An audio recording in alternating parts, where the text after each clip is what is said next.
R1 or R2, what should you buy now that both options are on the market or coming very soon? Whether you're a new Rivian buyer, new EV buyer, or you have an existing EV, or like us, existing R1s, what do you do? And it's pretty much a per person decision. But I want to just go over all the differences and kind of give you guys a little deep dive on what you should know comparing the two and help you guys make your decision because ultimately it's your decision. What do you choose? So let's dive into that. Yeah. So R1 versus R2. Now I gotta say, of course, with R1, we got R1T and R1S. And I imagine, I mean, at least for the people that I've spoken to, a lot of people are going to be going from R1 to R2, myself included. But a lot of those people are R1T owners. And I'm going to zoom out here, sorry. I've noticed a trend. A lot of people, sorry, my face is too close. A lot of people who own R1Ts didn't exactly need a truck or need something that big. And so like me, I have an R1T. I don't need a truck at all. I used to drive a Ford Focus before, small sedan, going into Rivian, did not need a truck bed, did not need anything that size. Like it was functional and that was great. But 5 seats was enough for me and that works. And I think that's going to be the same for a lot of people going into R2. The R2 cabin size, I would actually say is very comparable to the R1T, in my opinion. Again, still 5 seats seating standard. And so you are able to have a Rivian that's smaller, more efficient, likely higher range, cheaper. A lot of these things, it's just like the R2's perfect. And not everyone wants to keep their R1 high price. Not everyone wants the air suspension. Not everyone wants and here's the thing. I was going to talk about this in a different video too. It's hard to compare R2 and R1 when there's so many similar features. Like I was going to compare, like, okay, well, what does R1 have? R1 has air suspension, bigger screens. I mean, help me out, Tom. Like, what else is there? Yeah, what's the difference? Basically, it's larger cabin, different levels of luxury, I suppose. Similar Model Y versus Model X, very minimalist, so there's not too much you can change between the two. Yeah, but that's something to think about. I'm pretty sure there are different minor things that like you won't notice until you get into them or drive either one. Like I used to think like Model Y and X were like identical. Like, oh, it's a Model Y is an X with no wing doors, but it's actually quite different when you think about it. Different seat arrangements, much cheaper and much more minimalistic interior. And I feel like that's what's going to happen with these. Now, to your point, R1T to R2 for a majority of owners is probably good because you don't lose any seats. And if you don't utilize the bed and you want a shorter wheelbase, that's probably the best way to go. Now, for R1S owners like myself, it's a bit more tricky because I need 3 rows. I'm the person of our family who loves to drive. No one else loves to drive. In fact, the R1S is basically the family car for everybody. So the reason I upgrade from my little Model 3 to the R1S is so I can road trip with the family without cramming into a small sedan. And 3 rows are very helpful for that. Give people their space, their personal bubble. So that's one big thing, your family size or comfort size. Do you want to be in a 5-seater or do you want to be in a 7-seater? One of the differentiators too, because Model Y, has that notorious tiny third row. Model Y L, I wish it would come here, but that's unfortunately not coming. But there's something supposedly coming. Yeah, you don't know what it is, but they keep hinting at something. Hell no. But they had Model Y L and the outgoing Model X had bucket seats in the middle row, so you had better access to the third row as well. If R1S eventually, hopefully, if they ever get bucket seats, captain chairs, we want to call them, in the second row, that's also a benefit over R2 if it comes, not there currently. But people like having individual seating versus a bench. So that could be something that you could consider if it comes. I hope it does. It's been too long. I think they should have done it already. And apart from that, R1S is, you know, well, I forgot air suspension, off-road capability. That's a big one. I'm pretty curious on how R2's off-road capability. I mean, you don't need air suspension to off-road at all, but you Yeah. have a heavy car with an interesting brake angle for rock traversing or the like. And while it does have a pretty good amount of ground clearance, the option to dynamically adjust your height and drop it down, super good. I use it all the time. Heck, I sometimes will there's a time a few weeks ago I was stuck in like gridlock traffic and there's a fire truck behind us trying to get by us and everyone's like trying to get over. I just flat out hop the curb. I raise the suspension and I'm just up on the curb. Come on, you can come by I've me, and done he that just before goes too. right by. Yeah. And so that's a pretty cool feature. But there are a lot of smaller things. Like, oh, here we go. So we have the size of R2. The funny thing is, by itself, it looks like an R1S until you put them together, and then Yeah. you see the size difference. So much smaller. Shorter, yeah, shorter in height, shorter in length. The rows would probably be closer to each other than R1S, so less leg room. Still really good leg room, but I'm pretty sure less than R1S. Like if you look at the, let's see, A, B, C, the C pillar, if I remember right, the C pillar on the R2 is pretty much where the window ends, excuse me, in R1S. So you're definitely sitting a bit higher, sitting a bit further, excuse me. And on the left, you see it's much thinner. So you are going to lose some width. Right. The middle bench is pretty good for width. It's actually pretty spacious in my R1S. 3 adults can sit there pretty comfortably. And even the third row is good for adults. I sat back there for a road trip and was out. It's so comfy. I was taking a nap back there. It's super good. And so, like, to my point a while back, it's like, depends on a few things. One, what do you have currently? Do you have an R1 currently? Or do you have, no Rivian currently? Then you're trying to decide which Rivian should I go for. Price is the biggest thing. Price is the biggest thing. R1, R2 starting at around 45. R1S currently starts at, what is R1S's base price? 80 something? So Because the it'll be standard's gone. 83,990. Yeah, Once the standard's dual gone. So standard 83. goes. So previously it was 76 grand for the dual standard LFP. That is now gone. They're just going through inventory. So when that's fully gone, the cheapest R1S you can get as of today is $83,000, or more or less 84 if you round up. So price is a huge thing. You're getting close to double the price of an R2. Is that needed? Or you should get, R2, and if you need a pickup truck or something else, you get a minivan or get a Ford Maverick or something like that. Something to have both for the price of one, who knows?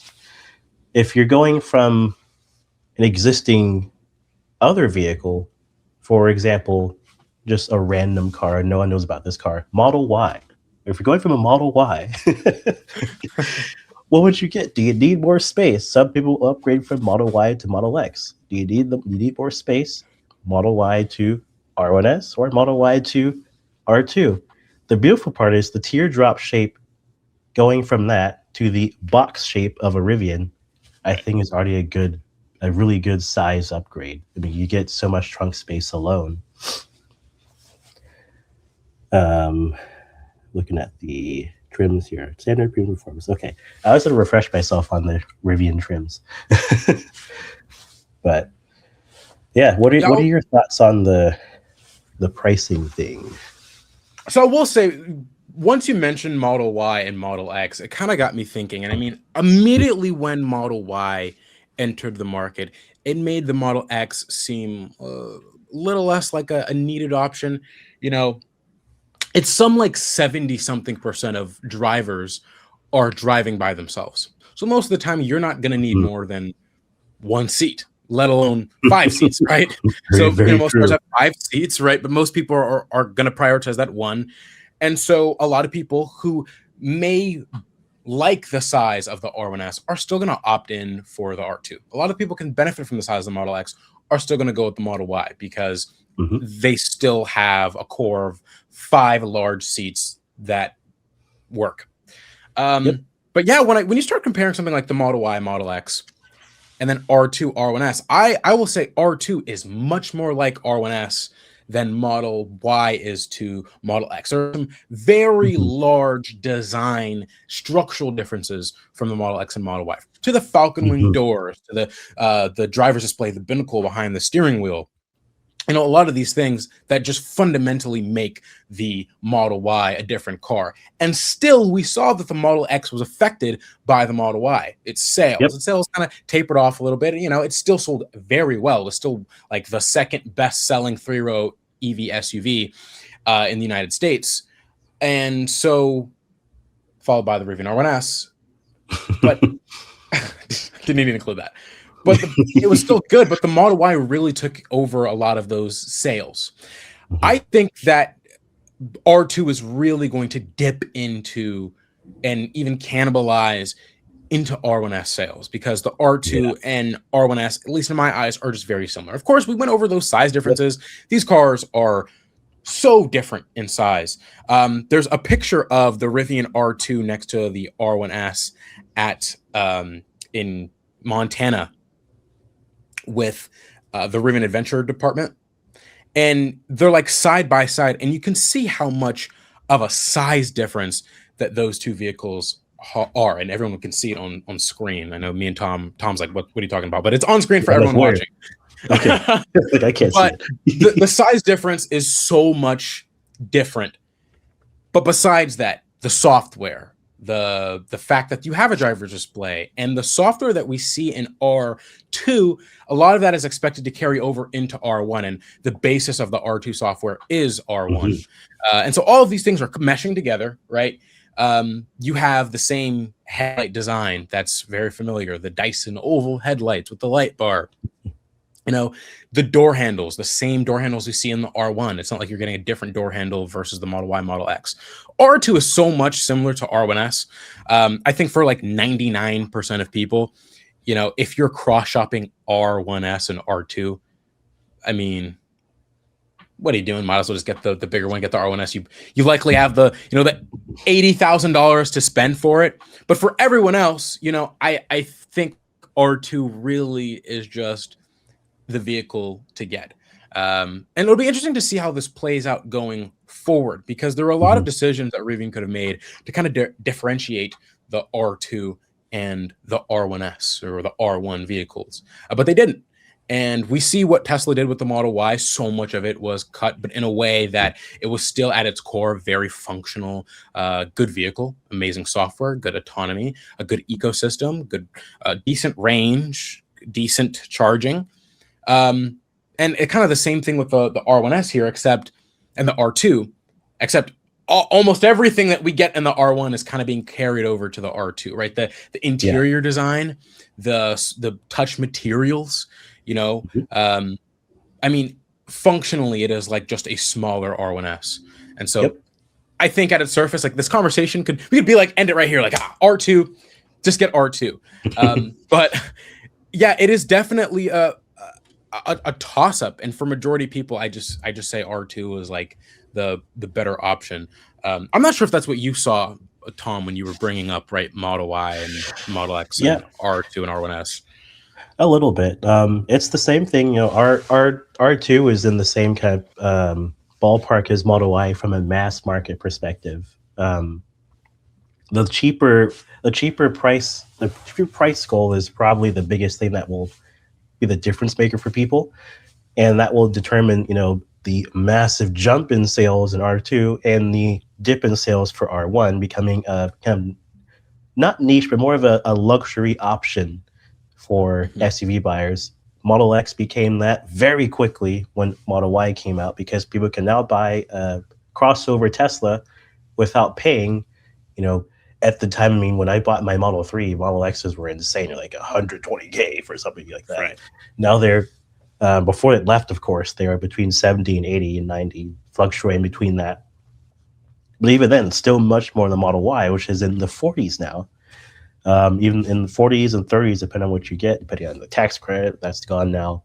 But it's very, I think the biggest, the biggest factor is going to be price and the availability aspect too. There's going to be a mass production, mass market. So they're going to make so many of these.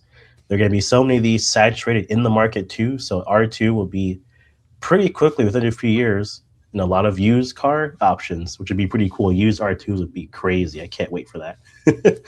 um, and speaking of the used market, I mean, you can even argue new R2 or used R1. That's also an option. When I was shopping for my R1S, well, I didn't even get to R1S. I was shopping for just a new vehicle from my Model 3, and I was thinking going from my Model 3 to a used Model X or F50 Lightning at the time. I was going back and forth between the two. I didn't even really know about. I knew about Rivian. I didn't know they had a service center in Orlando for demos until like the last minute before. I was like, I'm gonna get a Lightning, and I test drove the R1S. I was like, oh yeah, I'm getting an R1S now. But all that to say, the used aspect would be really good. Used R1s are already looking pretty good. If you guys watched our video with Chad and the Rivian Roamer a few days ago, he has an inventory site as you saw in that video. If not, go check it out, and you can see both current new inventory and used inventory. And used R1s are looking very good. So Yes. you could even cross shop between if you're up for a used vehicle, of course. New R1, new R2, used R1. My brain's slow, I'm getting over a cold. But those would be about, plus or minus pretty similar prices. And so if you're okay with, lesser warranty, lesser mileage, even look at places like Carvana. Like R1S is in the 70s, somewhere in the 60s for R1Ts, Gen 1s mainly, but some Gen 2s are getting up there. Um, and two, with all of the R2, transfer from R1, because there are going to be so many people from R1 going to R2, like you, Isaiah, there will be so many off-lease R1s saturated immediately. Right.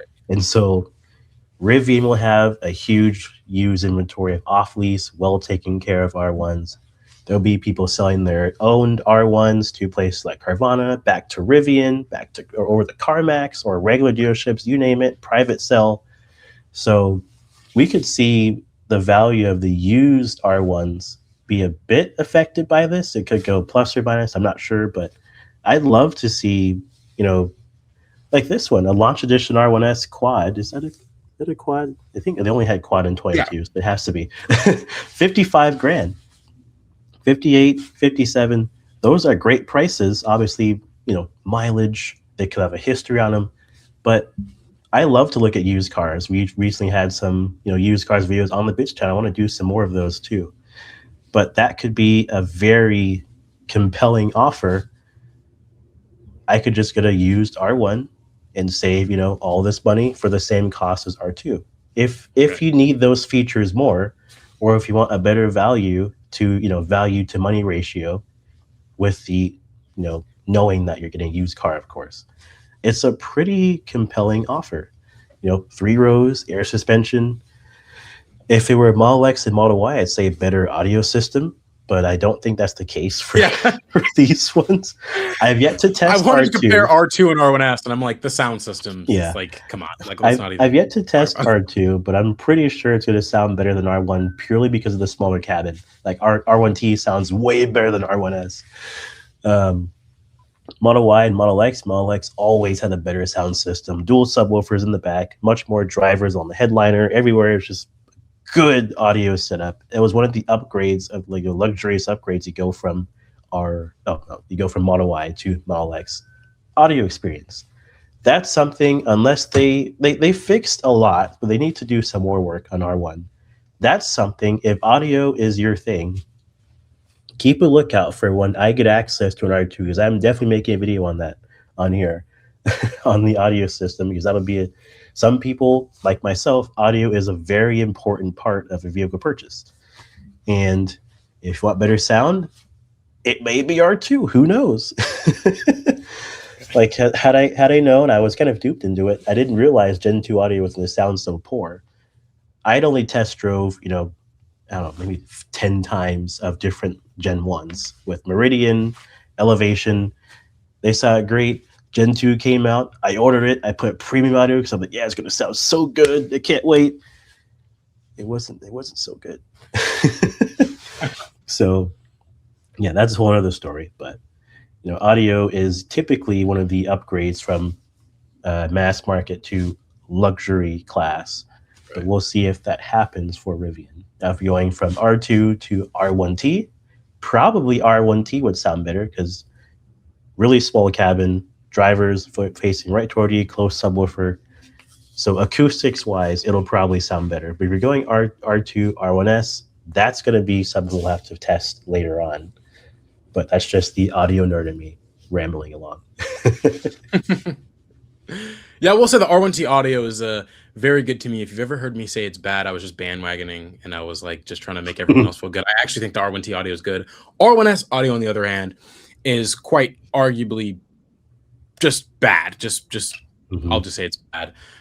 But Yeah. on the part of used Rivians, right? The R1S, you can find consistently $60,000. This is on Rivian's own website, so you're going through Rivian for the warranty. We already saw in Carvana there are cheaper examples, both R1S and R1T. But if you want to go directly from Rivian, where they have very good warranties, not to mention that for a Gen 1 R1S, for a lot of these vehicles, they're quads and large batteries. You're already getting a 150, if not 175,000 mile warranty. And so the powertrain, you are good for a very long time. I would say when you are looking used, there's going to be some downfalls, and that's going to be autonomy. That's going to be the one thing. I genuinely think Gen 1, Gen 2, they're like the same in so many regards. I mean, the cameras in Gen 2 are a lot better. But other than that, like they're are generally the exact same vehicle. If not, Gen 1 has some better features like manual mechanical door handles on the Gen 1, which I think are a lot better. They sound better. Yeah, the autonomy on Gen 2 is much more better. And not to mention, we are expecting Rivian to release their own version of full self-driving, of their own point-to-point system later this year. And if that's the case, right, if that is something that interests you, then yeah, I mean, getting a Gen 2 would be what you would want. And in that case, it's going to be a little bit more expensive to get an R1, in that case, used or new. And so R2 would be a better deal. But if autonomy does not interest you at all, I would say looking at a Gen 1 Rivian would probably be a very good deal. You are getting, right, all those features that we talked about, which are really a bigger vehicle. It will probably have worse audio, but you are getting a bigger vehicle with air suspension. Some of these other small creature comforts like tailgates, the liftgate that goes down, you can kind of sit on it, to automatic opening and closing frunk. Small things like this probably make your experience just as good to some of the new things that you're going to see in R2. But yeah, I think there's a big map here. We can look at used R1, new R1, and then a new R2. And truly, probably looking at a new R1 really isn't even in the list right now. It's going to be looking at a used R1 and a new R2. And that's where things are really getting like interesting, between what you can get for your money and just the value. Again, not to mention R2 starting at, for performance, what the first versions we're going to be getting, $58,000. Again, compare that to a $60,000 R1. Totally might be worth it to getting on R1. And a lot of people, maybe you got your R2 reservation late. Maybe you want a Rivian. You don't currently own a Rivian. You want R2, but it's probably going to be a while until you can get one, because you're not an R1 owner, and R1 owners are going to get priority. So maybe you want an EV now. Looking at a pre-owned R1 would probably be a good idea, looking at an R1 in general. But yeah, that's R2, used R1, that's where my mind's kind of at. Yeah, and the other thing too is there are a lot of like currently better features for R2, like the new UI, the awesome wheel controls, all these things that will hopefully make their way to R1 eventually. But it's the same thing with the Model Y and Model X. It took them, I mean, what was it, 2 years, 2.5 years? I don't remember, but since Y came out to when they actually kind of brought Model S and X to Model 3 and Model Y standards, because they had the old display, they had the old signal stocks, which I preferred. They had all the old dash stuff, the old seats, everything, old powertrain setups, and they eventually brought Model X and S to 3 and Y standards because 3 and Y had much newer features and newer designs, and so a lot of people chose Model Y and 3 specifically for that reason because S and X looked outdated.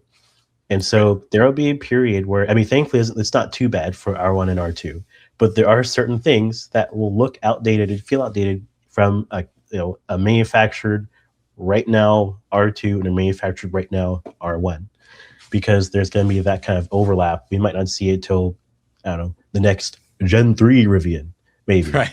Gen 2.5, Gen 2.1, whatever they're going to call it, or they just keep it Gen 2 and just update it. Who knows? But I really want them to, bring it up to par with R2. And I'm sure it will happen, but who knows how long that is. And if those features are something you want, the looks, the feels, that's something that could make you pivot to R2 again. Especially with, like your point, autonomy, longevity of the battery, to do a degradation for used ones. Thankfully, not as bad. Rivian does a really good job with kind of balancing their cell use as you use it. So degradation isn't terrible for R1s, used R1s, which is great. But a lot of those things can be factors. So again, it's up to you, the buyer. What's the most important thing for you? And that's kind of where I'll kind of, I guess, ended at is with all this information we discussed. It's still up to you to decide what you're going to do. Maybe you have a reservation. Maybe you're still thinking of getting a reservation. Maybe you have a Rivian currently. You have multiple Rivians. You have no Rivians. There are a lot of different, different scenarios for R2 because being such a mass market vehicle, there are going to be people in so many different situations coming from, so many different cars. Or some people might be getting, their first EV. Some may be getting their first car and they want to get them a nice EV. So many different scenarios. And so it happens. No, I honestly, I mean, I'm a college student driving a Rivian on campus. Granted, I pay for it, but there are a ton of Lightnings on campus. There are a ton of Model Ys and new Model 3s and a few Model S's. And so, no, it happens. But sometimes I'm like some of these people, you buy your first driver, an R2. I'm like, oh, wow. I'm an R2 your first car. What's going on? Someone out there is doing that. And you're a good parent. Yeah. Hopefully they're a good driver. Yeah, that too. Oh yeah. But let us know in the comments what you guys think. What do you have currently and what are you thinking of doing? And maybe you want to just stay with your current R1. You don't have to upgrade. That's kind of where I'm sitting at. I have the R1S and I have a Ford Lightning. I do not really see a need, although I love an R2.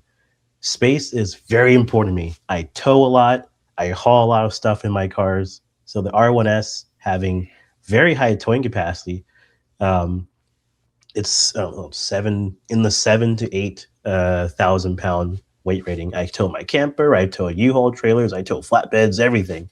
I need the capability that my R1S has, and so. Maybe in the future, R2 would be fantastic. If I still had my Model 3, I'd definitely trade in for an R2.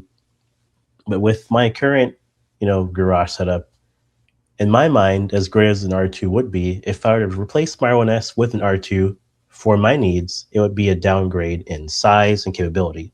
So that's kind of one scenario of the many scenarios that you guys would have. And again, curious what you guys think, what you guys plan to do with your current car. Are you going to add a car to your fleet, replace a car, sell 2 cars, get 1 car? There's so many different options. So I'm really curious what you guys think. And I'm excited for seeing R2s on the road in general. Yeah.